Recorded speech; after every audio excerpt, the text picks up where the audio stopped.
डाली के सिंदरा एकर बनैलियो कनिया ए बाबा। डाली के सिंदरा एकर बनैलियो कनिया ए बाबा। त जलवा ढार ले अइलो मौगी पाकिस्तानिया ए बाबा।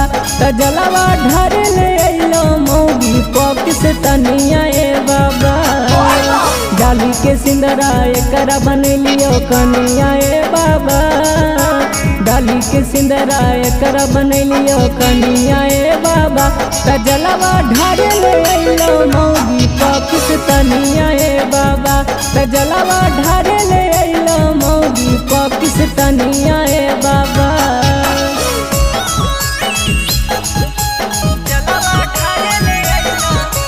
बोलो बोलो शंकर भगवान की।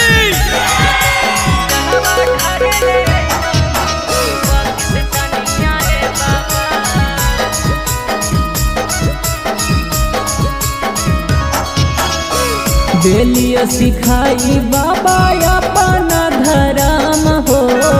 इंडिया करे अइलो तोहरो दर्शन हो। हे बाबा बेलिया सिखाई बाबा अपना धर्म हो। इंडिया करे अइलो तोहरो दर्शन हो। इहो हो गेलो तोहरो दीवानिया ए बाबा।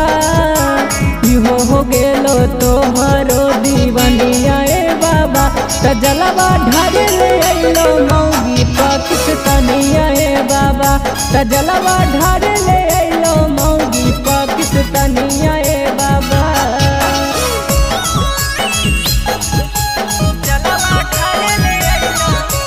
बोलो बोलो शंकर भगवान की।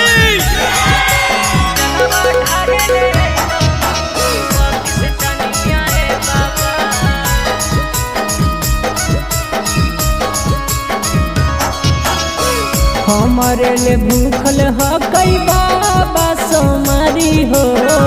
दहया दृष्टि करा बाबा भोले दानी हो। हमारे ले भूखल ह कई बाबा सोमारी हो।